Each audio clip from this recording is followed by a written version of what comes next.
Yo ho ho, it's your boy Ikimonosama Kid's ass, kicking all the is ass, killing the real fizz ass. SBS TV, and today we'll be doing the 1068 review of One Piece. Posted did this like 2 days ago, but it's alright. We got a little lazy. I'm gonna do it now though. You know, it's better now than ever. First, play the theme music.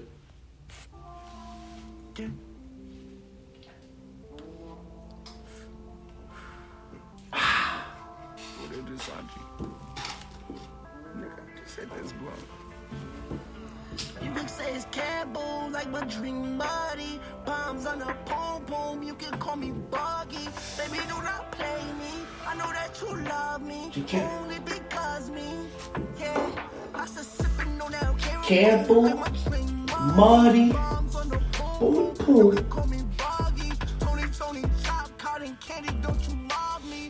Cut the music. Okay, now it's time to really go into this thing. You always like to have a little fun. Something to juice me up real quick. As I go about this, you hear me cough, that's because I'm smoking. I think this right here is, what is this shit called? I think this is that observation hockey haze. Yeah. This that OHH. Observation hockey haze. Crazy, something nuts. Whew. But going into the chapter though, the cover page starts off with Judge and Caesar. You know, what we see from them is pretty much just a friendly fight.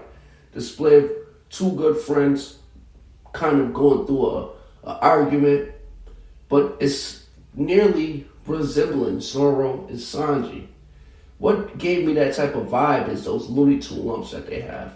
Neither one of them are using devil fruit or using, weapons at the moment, and they both are sharing a flashback, which will become very important later on in the story. Only for the simple fact is that cover page and that flashback has to tie back into with Vegapunk because they all work together.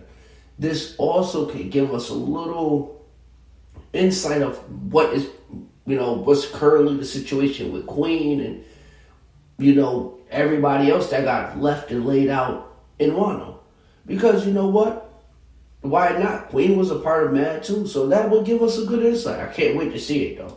Can't wait. Oh my God, it's probably beautiful. Now going into the first page, and we got Pythagoras talking to CP0, trying to, have them leave peacefully, telling them like, just drop Kuma off. We good. Drop him off.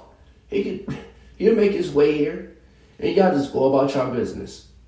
Now it's funny because the previous chapter, Shaka was talking about, Shaka was talking about how they was getting prepared to really go to battle if they try to enter the island. But now it's a whole different thing. I wonder why. I wonder what changed. Like, from what we know usually in the story, when people change that abruptly, that fast, it's usually due to somebody hockey. And, they feel the conqueror's hockey over them. But you know what? I don't think that is the case in this situation. I really wonder why they try to abort plan of war and retaliation. So, I don't know. That's one thing I did peep. Now, boom.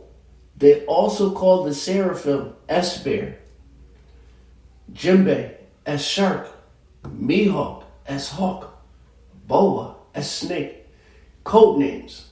But last night I was talking to one of my dear brothers about this One Piece stuff, and we was saying that since we already know the Seraphims are only kids and they have time to mature, they will grow up. They have their own conscience, their own everything. From what we do know about the Seraphims, what it seemed like. What if these not code names? What if these are nicknames? And one that really surprised me is Kuma's S-Bear. We know he ate the paw fruit, but a paw can be a number of different animals have paws. But he's a bear. The bear ears that he has on top of his head seem like they're only a part of his hat. Because during the flashback with Drury Bonnie, he didn't display those in his ponytail. I noticed that. It's not like the horns on the Kaido. You know, Kaido horns is there always when he's base form, hybrid form, awoken. It don't matter what he goes into, a dragon, he still has his horns. Same thing with Yamato. And it's just weird. I noticed that. So maybe we will get some, like, what if his race, his hidden race could be something closer to Minks? Because Minks supposed to be animal hybrids, like animal human hybrids. Chopper was just a regular reindeer that ate a human fruit. So he reversed it. He's the opposite of what they are. If he didn't do that, he would have never been able to fit in with the Minks.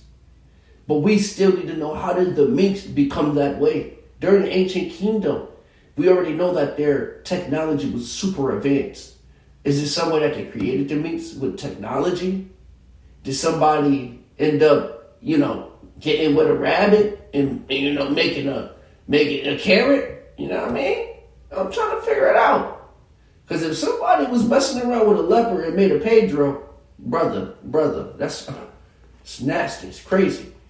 But that's something I definitely want to know. It's very interesting. Boom, let's go to the page 2. Now the page 2 really is ain't really too nothing. It's kind of light, but that nigga Kaku, it's a parallel between him and Zoro, because Kaku bring up that he want to drink tea. He's like, yo, we just got here. Y'all being rude. Let us on the island. Let us drink some tea. See, now, we already know Zoro and our boy Brookie, they already on the ship drinking black tea. They having tea. So that can't be just a coincidence that he want to have tea and he's saying this. Because Zoro's having tea already. And we already know Zoro go against Kaku again. It's not about to be... He's done. He's done. He can't deal with Zoro. Zoro moved up from a pirate hunter to a Yonko hunter. He can hunt down Yonkos if he really wanted to. Zoro's that strong. All he has to do now is really tame Emma. Like, he has to become more one with his blades, and it's over. It's over. He's really... Come on now. That boy's on the next... He's... Jesus. Oh, my God. That's how I feel, If feeling was a sound, that'd be the sound for it, because Zoro's something bad. You dig me? Now, another thing on that page. Lucci asked Pythagoras about some missing CP ships, some Cypher Pole ships that went missing. We ain't never even hear about this in the story. I thought this was very interesting. CP5, CP7, and CP8 went missing. And this is in the course of 2 months happening. Where did they go? Why would Vegapunk really take the ships out? See, the only logical explanation in that situation, if it was them, would be Lilith trying to rob the ships. But think about it. CP Cypher Pole members is probably not rolling with a bunch of bread on them and mad treasure and valuable things, Especially knowing what happened with Who's Who looting the gum food. You would think rules and things would change after that. So that kind of had me a little, surprised. I'm still trying to figure that one out. I like the way he threw that in. See, now, Pythagoras' response was that they seen the ships leave safely, peacefully. Everything was all good. Lilith pissed off. She mad. She's like, oh, you trying to, accuse us of doing something. Step onto the island and see for yourself. No, that's not a good idea. But I did like that. Then we also get Pythagoras bringing up base G14. Where Tashigi and those kids is. Now, the thing about that I did notice, with her talking about that means that we will probably be seeing Smoker, Tashigi, all of them come sword members, shield members popping up in Egghead or around Egghead at least. Or that could be a place that Luffy and the crew flee to next if anything get a little too nasty from Egghead. Things like that, That is what I'm seeing right now going on. But I was really thinking about this part right here. What if Nepo ends up coming to Egghead Island trying to borrow S-Bear? We know he want to save Kobe really bad. That right there might tie in something really different. But The problem with that will put Luffy in a dilemma of like, do I keep going on my travels trying to get to Laugh Town real quick, or do I turn around and go try to get my man's Kobe from Hachinosu? That means he had to get with Blackbeard Pirates much earlier than what we thought. And is that really time for that? I don't believe so. I don't believe so at all. But let's go on to the next page. Now the next page, Lucci tell Pythagoras, okay, alright, cool, don't even trip. I understand, y'all don't want us to come. Click. Then he prepped everybody. He let them know what we about to do is we will enter the island through S-Bear's Devil Fruit. This is where things really get interesting because we don't get to see the Seraphim use his Devil Fruit, but we get to see the real Kuma on the next page use his Devil Fruit. But we still don't know where Kuma going. Kuma was tripping, he running. Everybody like, no, Kuma-san, Kuma-chan, no, and then boom.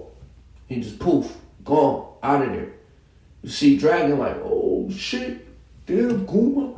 Yo, it's crazy. I can't wait to find out where is he going. It's something that's like, honestly, I really believe he could become an egghead to save Bonnie, but some type of beaker or something would have had to go off to let him know that, the situation was getting dire, or he would have to have some advanced hockey observation to be seeing into that way. But it's like, if he's more machine than man, could he really have hockey observation? Could he still, utilize hockey? His will is like, what kind of will do we even have if he's more robot than man? So that right there definitely got me. You know what I mean? That got me. I don't know. I'm gonna try to figure it out. Try to put something together. If anybody know, let me know. Put it in the comments. I want to know. Hit me with a message because I'm trying to figure it out. Then we get Vegapunk talking about his dream to Luffy. How he want to give free energy to everybody. We was thinking free internet at first, but access to Punk Records would need free energy. Free energy making energy out of all resources. That's what the ancient kingdom once did. He believes that's going to stop a lot of war. And honestly, the way that the dialogue between him and Jinbei and Luffy, that right there was something powerful. It was just something very powerful. Jinbei is always on point.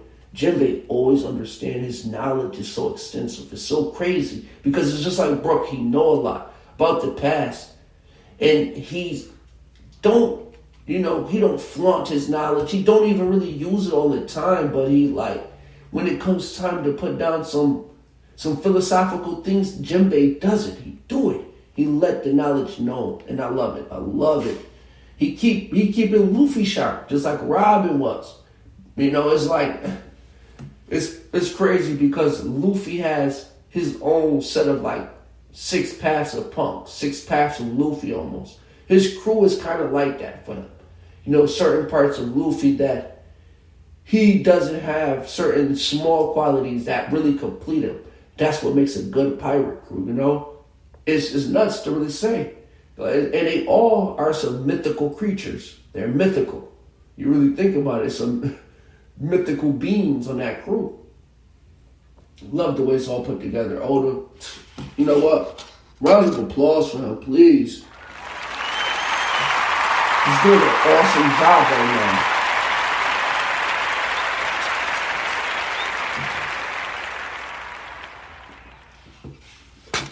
Okay, so I just want to let y'all know that this segment is about to get ready to end. But what I'm about to do is I'm about to go ahead and hit y'all with a part 2. This chapter review, so we can fully go over it. Because, I'm not done.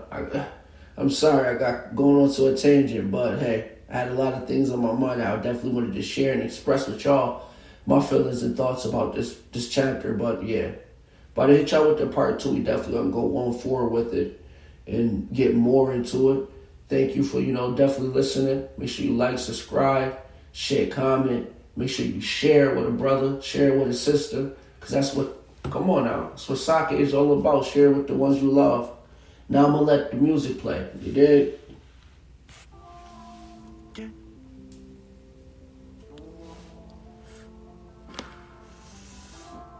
What did this Sanji? Nigga, just hit this blunt. You can say it's taboo, like my dream.